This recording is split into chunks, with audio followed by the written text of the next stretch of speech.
السلام عليكم. النهارده عملنا مع بعض اكواب الكب كيك يا جماعه في الاكواب الورقيه دي. حاجه كده خطيره بجد. شايفين الجمال؟ شايفين قد إيه هي جميله جدا وهشه قوي قوي قوي. لازم طبعا يا حبايبي نجدد في اكلنا وفي شربنا وفي كل حاجه في حياتنا. التجديد مطلوب. نفتح بقى مع بعض واحده حلوه كده. شايفين الجمال؟ اللهم صل على النبي عليها. حاجه كده خطيره بجد اهي. نقطع واحده بالراحه اهي. بصي بقى طالعه معايا هشه جدا وخفيفه. بسم الله.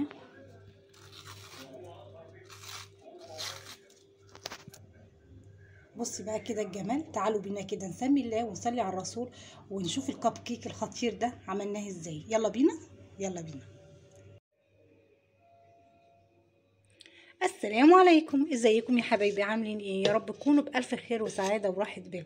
اللهم امين يا رب العالمين. اللهم صل وسلم وبارك على سيدنا محمد وعلى اله عدد كمال الله وكما يليق بكماله كما وكيف.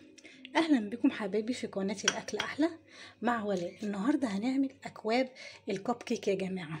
عندي هنا اللي عارفين طبعا الكوبايات اللي هي الورقيه بتاعه الشاي بتاعه القهوه. هنعمل فيها الكب كيك بتاعنا. هنعمله بطريقه سهله. كب كيك الفانيليا طريقه سهله وبسيطه. اول حاجه هنسمي ونقول بسم الله الرحمن الرحيم. حطيت في الشفشق الخلاط، حطيت 3 من البيض، 3 بيضات، عليهم كيسين من الفانيليا، وهضربهم الاول في الخلاط. طبعا قبل ما اضرب في الخلاط هجيب كمان ايه، هجيب معلقه كده من الخل. وما تخافوش من الخل، ده هيخلي الكيك بتاعنا فاتح وجميل وهش. تمام، هو يعتبر الخل ده كمحسن يا جماعه. هضرب بقى البيض بتاعنا الاول كده في الخلاط وارجع لكم عشان الصوت. بعد ما ضربت البيض كويس جدا زي ما انتم شايفين وحجمه ضايف معايا، عندي كوبايه من الحليب اهو، وعندي كوبايه من السكر. تمام، المعيار واحد يا جماعه بنفس الكوبايه. حابه تحطي زياده عن السكر يعني تحطي حبه كمان مفيش مشكله، ربع كوبايه كمان مفيش مشكله لو حباها مسكره يعني. بس كوبايه السكر التحليه تبقى مظبوطه يعني، او الكيك بتاعنا هيبقى مظبوط. عندي كوبايه الا ربع كده من الزيت اهو بالشكل ده. وهضرب المكونات بتاعتنا دي تاني. هنا خلاص ضربنا كل المكونات مع بعضها وامتزجت مع بعض كويس. بسم الله. هنزل بقى في طبق كده بالخليط بتاعنا كله. تمام بالشكل ده. وعندي كوبايتين ونص من الدقيق ده منخول يا جماعه. تمام، هبتدي انزل بيه واحده واحده. في اسهل من كده؟ مفيش اسهل من كده اهو، واحده واحده. طبعا مقلبه فيه كيس بيكنج باودر. اوعوا تنسوا البيكنج باودر يا جماعه.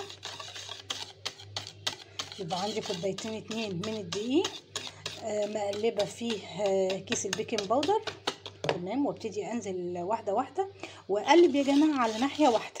طبعا وانا شغاله في الكيك كده انا مولعه الفرن عشان الفرن يسخن معايا كويس. تمام، هبتدي اقلب بقى الخليط بتاعنا كده كويس. بسم الله.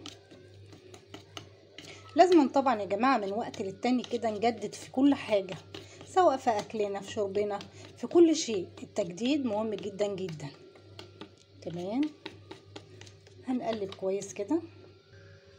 هنا بقى قلبنا الخليط كويس جدا زي ما انتم شايفين. بصوا كده، ده شكل الكيك بتاعنا اهو. تمام كده بالشكل ده. هنجيب بقى الكوبايات الورقيه بتاعتنا دي الصغنونه الحلوه دي المحندقه دي اهي. هي دي الموجوده عندي صراحه، ما حبيتش اجيب من اللي هي الكبيره دي، كانت متوفره عندي بتاعه القهوه الصغيره دي. هبتدي بقى ايه باي حاجه كده هشيل اهو بالراحه بالراحه خالص كده اهو. وابتدي انزل. طبعا انا دهنتها دهنه زيت خفيفه بالفرشه كده اهو. وابتدي انزل مش هملاها يا جماعه، يدوب بس ايه ربعها عشان لسه هتزيد اهو. بصوا كده اهو، مش هملاها عن كده. ادي الكوبايه التانية. بسم الله اهو بالشكل ده زي ما قلنا يدوب الربع بس اهو. شايفه؟ واحط بقيه الكوبايات اللي عندي. خلاص كده بعد ما حطينا بقى في الاكواب دي الورقيه دي، جبت الصينيه وحطيتهم فيها تمام. وطبعا الفرن سخن زي ما اتفقنا. هندخلهم على درجه حراره 180. هتقعد تقريبا نص ساعه بالظبط تقريبا. وهنشوف الجمال ده بعد ما يطلع عامل ازاي. دي كده اكواب بقى الكب كيك يا جماعه، شايفين الجمال؟ بسم الله ما شاء الله. واختبرتها طلعت ممتازه. بصوا كده اهي، طلعت الخله نظيفه خالص ما فيهاش اي حاجه. ازاي شايفين الجمال؟ لو عجبك الفيديو اوعي تنسيني في اللايك والشير وسبسكرايب للقناه. والسلام عليكم ورحمه الله وبركاته.